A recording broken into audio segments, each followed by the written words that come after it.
अदिति जब सिंबलपुरी गांव पहुंची तो उसने जो नजारा देखा उससे उसके पैरों तले जमीन खिसक गई। वहां ऋषि और फूल एक ही कमरे में एक साथ थे और ऐसा प्रतीत हो रहा था कि वे अपनी सुहागरात मना रहे हैं। यह दृश्य देखकर अदिति का गुस्सा 7वें आसमान पर पहुंच गया। जी हां दोस्तों, हम बात कर रहे हैं स्टार पीएस के शो जनक की, जहां एक के बाद एक ट्विस्ट्स दर्शकों को चौंका रहे हैं। आगे बढ़ने से पहले अगर आपने हमारे चैनल को सब्सक्राइब नहीं किया है तो जरूर कीजिए और बेल आइकॉन दबाना न भूलें। वीडियो पसंद आए तो लाइक जरूर करें। आने वाले प्रोमो में हम देख रहे हैं कि अदिति अचानक उस कमरे में पहुंच जाती है जहां ऋषि और फूल एक ही कमरे में होते हैं। वह बिना कुछ सोचे समझे हंगामा मचा देती है, लेकिन तभी पराशर उसे टोकता है और कहता है, कम बोलो लड़की, वह अब पति पत्नी हैं, दोनों सो रहे थे। तुम ऐसे कैसे उनके कमरे में घुस सकती हो? अदिति भले ही गुस्से में थी, लेकिन पराशर की बातों में तर्क था। वह आगे कहता है, तुम्हारी अभी शादी नहीं हुई है तो इतना उछलकूद क्यों कर रही हो? उनकी शादी हो चुकी है। तभी वहां कणिका आती है और कहती है, ऐसा ही कुछ मेरे साथ भी हुआ था। हम बहुत रोए थे, बहुत सहा था। फिर वह फूल के खिलाफ बातें करने लगती है, उसकी बुराई करती है, जिससे फूल खुद को रोक नहीं पाती। लेकिन गांव वाले फूल का पक्ष लेते हैं और अदिति से कहते हैं, तुम बहुत बोल रही हो, तुम ऐसे कैसे जा सकती हो किसी के कमरे में झांकने के लिए? वे लोग सो रहे थे। अदिति खुद को रोक नहीं पाती और कमरे की ओर भागती है, यह देखने के लिए कि क्या सच में कुछ गलत हुआ है। जैसे ही वह दरवाजे पर पहुंचती है और टुकटुकाकर दरवाजा खटखटाती है, जनक की नींद टूट जाती है। ऋषि भी जाग जाता है। जनक कपड़े ठीक कर रही होती है, जबकि ऋषि दरवाजा खोलने जाता है। दरवाजा खुलते ही अदिति सामने खड़ी होती है और ऋषि के चेहरे का रंग उड़ जाता है। अदिति भी कमरे के अंदर झांकती है और देखती है कि फूल और ऋषि एक ही बेड पर थे। फूल अपनी साड़ी ठीक कर रही होती है, जिससे अदिति को यकीन हो जाता है कि दोनों ने रात साथ में बिताई है। इस बात से अदिति बहुत आहत होती है और ऋषि पर सवालों की बौछार कर देती है। वह उस पर शक करती है और कहती है कि वह अब कुछ भी सुनने को तैयार नहीं है। ऋषि की सफाई पर वह ध्यान नहीं देती। पूरे गांव के लोग तमाशा देख रहे होते हैं। अदिति की नजरें सभी पर पड़ती हैं और वह कहती है, तुमने मेरी जिंदगी बर्बाद कर दी और इस लड़की ने सब कुछ छीन लिया। जब से यह तुम्हारी जिंदगी में आई है, सब कुछ खत्म हो गया। जनक भी हस्तक्षेप करती है और कहती है, तुम क्यों हमारी जिंदगी बर्बाद करने पर तुली हो? तुम कभी नहीं चाहती कि हम चैन से जिएं। अदिति कहती है कि सब झूठ है, कुछ गलत हुआ है और अब वह ऋषि पर विश्वास नहीं कर सकती। ऋषि उसे अकेले में बात करने की कोशिश करता है, लेकिन वह सुनने से इनकार कर देती है। गांव वाले तमाशबीन बने रहते हैं और कुछ लोग कहते हैं, ये हमारे दामाद हैं, बेटी है। तुम कैसे ऐसा सोच सकती हो? अदिति कहती है, आपके दामाद हैं, लेकिन वह मेरे होने वाले पति भी हैं। तब पराशर फिर कहता है, हाँ, लेकिन होने वाले हैं, अभी नहीं हुए। और शादी इनकी हुई है तो तुम क्यों इतना बोल रही हो? वह अदिति को टोकता है कि सबके सामने ऐसे इल्जाम लगाना सही नहीं है। फूल अब टूटने लगती है और उसे लगने लगता है कि गांव के लोग उसे अब स्वीकार नहीं करेंगे। वह कहती है, ऐसी कोई बात नहीं है। ऋषि, अब तुम मेरे साथ चलो, बाहर गाड़ी है।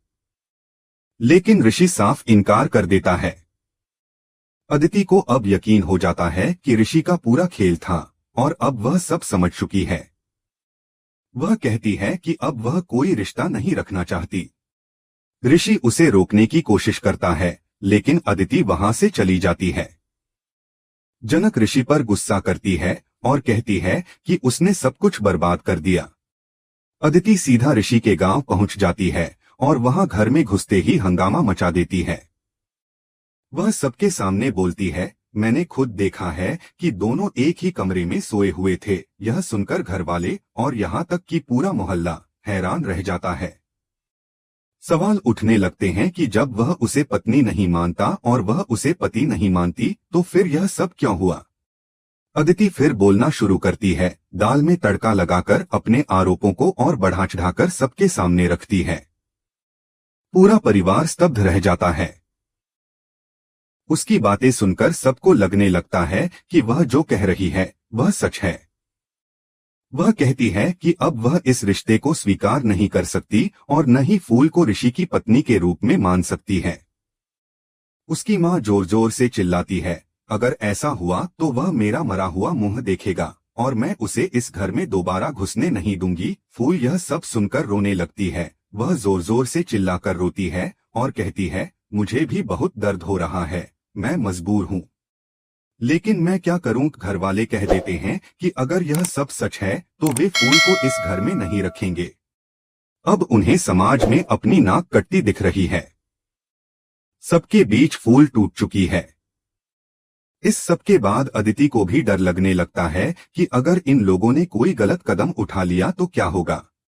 वह सोचती है, मैं उससे बहुत प्यार करती हूँ, बेइंतहा मोहब्बत करती हूँ, लेकिन आज वह मुझे छोड़ रहा है, उस लड़की को अपना रहा है और मेरे साथ आने को तैयार नहीं है।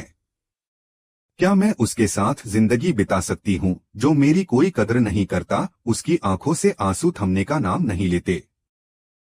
ऋषि उसे रोक नहीं पाया, न समझा सका, और अदिति अब हर रिश्ता खत्म करने का फैसला ले चुकी थी। गांव के बीच तमाशा बन चुकी यह कहानी अब एक ऐसे मोड़ पर पहुंच चुकी है जहां से वापस लौटना किसी के लिए भी आसान नहीं है। अदिति ने जब पहली बार ऋषि और फूल को एक साथ देखा, तब से उसके दिल में जो तूफान उठा था वह रुकने का नाम नहीं ले रहा था। वह धीरे धीरे पूरे परिवार को इस कदर कन्विंस कर देती है कि सभी को लगने लगता है कि अदिति की हर बात सच है और उसी की कही हुई बातें सही दिशा में ले जा रही हैं। अदिति की माँ तो इतने बड़े एक्शन में आ जाती हैं कि मानो अब कुछ भी हो सकता है। ऋषि और फूल के जीवन में जो आगे होने वाला है वह बेहद भयानक और नाटकीय मोड़ लेने वाला है। ऋषि खुद सोच में पड़ जाता है और दूसरी ओर फूल के साथ उसकी बातचीत काफी गंभीर हो जाती है। फूल कहती है, आपका काम हो गया, अब आप वापस शहर लौट जाइए। ऋषि जवाब देता है, क्या मैं यहाँ रुक नहीं सकता? इस पर फूल कहती है, आप मेरी कुछ लगते नहीं हैं, बस एक जिम्मेदारी थी जो आपने निभा दी। अब आप जाइए, क्योंकि अदिति दीदी को शक होगा और गांव के लोग भी बातें बनाएंगे। लेकिन ऋषि इनकार करता है और कहता है, जब तक तुम्हारी माँ की श्राद्ध क्रिया पूरी नहीं हो जाती मैं कहीं नहीं जाऊंगा। फूल उससे पूछती है, क्यों रुकना चाहते हो? ऐसा क्या हो गया है? आप अचानक इतने बदल क्यों गए हो? इस बीच पराशर भी वहां पहुंच जाते हैं और ऋषि से कहते हैं, दामाद बाबू आप यहीं रहिए, हम बाहर सो जाएंगे। लेकिन ऋषि कहता है, नहीं, ऐसा कैसे? आप क्यों बाहर सोएंगे? मैं खुद मैनेज कर लूंगा। पराशर फिर भी कहता है, यहीं रहिए, क्योंकि यह कमरा झनक की यादों से भरा हुआ है। झनक यानी फूल इस दौरान ऋषि से बार बार अपने बाबा के बारे में पूछती है, प्लीज बताइए ना मेरे बाबा कौन हैं। लेकिन ऋषि टाल जाता है और कहता है, तुम जानती हो कि मैं अभी कुछ नहीं बता सकता, लेकिन तुम्हारी माँ उस आदमी से बेइंतहा प्यार करती थी और मैं तुमसे वादा करता हूँ समय आने पर सब बताऊंगा। फूल फिर पूछती है, आपने शादी क्यों नहीं की? ऋषि कहता है, मैं करना चाहता था लेकिन उन्होंने ही मना कर दिया। बहुत कुछ था जो मैं नहीं समझा पाया। ऋषि खुद भी हैरान था कि इतना प्यार होने के बावजूद वो रिश्ता अधूरा कैसे रह गया। वहीं पराशर अपनी बेटी की तारीफ करता है, मेरी बेटी बहुत समझदार है, अपने रास्ते खुद चुनती है और अपनी जिम्मेदारियां निभाती है। उसके सिवा मेरी जिंदगी में अब कुछ बचा ही नहीं है। इसके बाद रात का वक्त आता है और फूल कहती है, कल सुबह जल्दी उठना है, श्राद्ध है। आप सोफे पर सो जाइए, मैं बेड पर सो जाती हूँ। इस बात को लेकर दोनों में बहस हो जाती है। नहीं, आप वहाँ सोइए, मैं यहाँ सो जाऊंगा। फूल पूछती है, आप मेरे लिए इतना सब क्यों कर रहे हैं? पहले तो आप मेरी परवाह भी नहीं करते थे, अब इतनी चिंता क्यों हो रही है? ऋषि जवाब देता है, क्योंकि तुम्हारी माँ की आखिरी इच्छा थी कि मैं तुम्हारे हर कदम पर तुम्हारे साथ रहूं। फूल बार बार पूछती है, अदिति दीदी क्या सोचेंगी? आपके घर वाले क्या सोचेंगे अगर किसी ने देख लिया कि हम दोनों एक ही कमरे में हैं? ऋषि कहता है, सोचने दो जिसे जो सोचना है। मैं तो सिर्फ तुम्हारे साथ खड़ा रहना चाहता हूँ। फूल फिर भी नहीं मानती और कहती है, मुझे जानना है मेरे बाबा कौन हैं? ऋषि कहता है, समय आने पर बताऊंगा, लेकिन अभी नहीं। इन सब बातों के बीच ऋषि और फूल के बीच एक अलग ही रिश्ता बनने लगता है। ऐसा लगता है जैसे अब ऋषि के दिल में फूल के लिए सच्चा प्यार पनपने लगा है। ऋषि खुद भी नहीं समझ पा रहा कि यह सब कब और कैसे हुआ, लेकिन ऊपर वाला सब देखता है। ऋषि कहता है, जो तुम सोचती हो सोचो, लेकिन मैं अब तुम्हारा साथ नहीं छोड़ूंगा। और वे दोनों उसी कमरे में सो जाते हैं। दूसरी ओर सुबह होती है और अदिति वहां पहुंच जाती है। इधर घर में सभी लोग श्राद्ध की तैयारियों में लगे होते हैं। अदिति जब घर में कदम रखती है तो उसे लगता है जैसे यह जगह पहले भी देखी हुई है।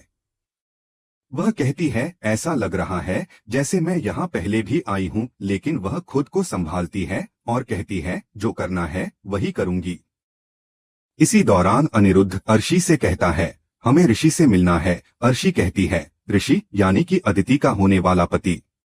आप तो जानते ही हैं। अनिरुद्ध दोबारा पराशर से पुष्टि करता है, ऋषि ही ना अदिति के मंगेतर हैं। लेकिन पराशर जवाब देता है, उनकी शादी तो हुई नहीं है। हाँ, वह एक ही कमरे में थे। यह सुनकर अदिति की हालत खराब हो जाती है। वह गुस्से से कांपने लगती है और चिल्लाकर कहती है, वह यहाँ श्राद्ध करने आया है या रंगरलियां मनाने? श्राद्ध के दिन का माहौल भावुक हो जाता है। पराशर फूल को समझाते हैं कि उन्होंने उसकी मां से वादा किया था कि वह हर कदम पर उसके साथ खड़े रहेंगे और उसका मार्गदर्शन करेंगे। ऋषि भी कहता है, मैं हर सफर में तुम्हारा साथ दूंगा, चाहे कुछ भी हो जाए। तभी भूख, जिसे देखकर फूल की आंखें भर आती हैं, आता है और उसे गले लगा लेता है। पराशर और बाकी लोग मिलते हैं जैसे सालों बाद कोई बिछड़ा फिर से मिल गया है।